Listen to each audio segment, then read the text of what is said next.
Les gens sont restés extrêmement patients et derrière cette équipe par rapport à il y a 3 ans. Je pense pas me tromper en disant que tant il y a 3 ans, tu avais des glandes parce que tu devais te maintenir bien avant, parce que le comportement de plein de joueurs agaçait Mhm. les supporters, que là, ils étaient limités, mais ils se sont battus.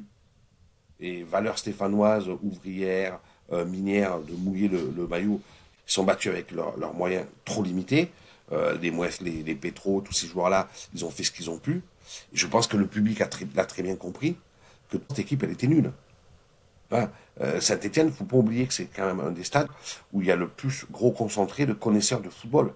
Je veux dire, vu l'histoire du club, vu les joueurs qu'il y a eu à la Saint-Etienne, les gens, ce pas des touristes ou des spectateurs, c'est des supporters et c'est des amateurs de football. Tu sens qu'ils ont une vraie connaissance du football, etc. Donc là, ils leur en veulent pas parce que parce qu'ils sont savent qu'ils ne pouvaient pas se maintenir.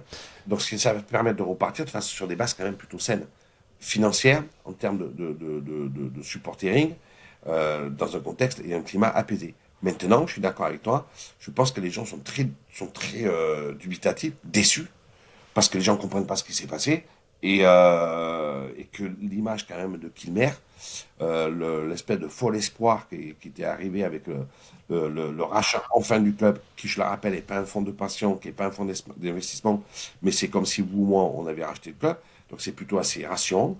Bah ouais, l'image elle est cornée, et que moi le premier, je suis très dubitatif, je comprends pas. Et je même aller plus loin, je suis presque un petit peu inquiet. Mais ils ont été incapables d'appréhender ce que c'était le marché des joueurs, la réalité de la Ligue 1.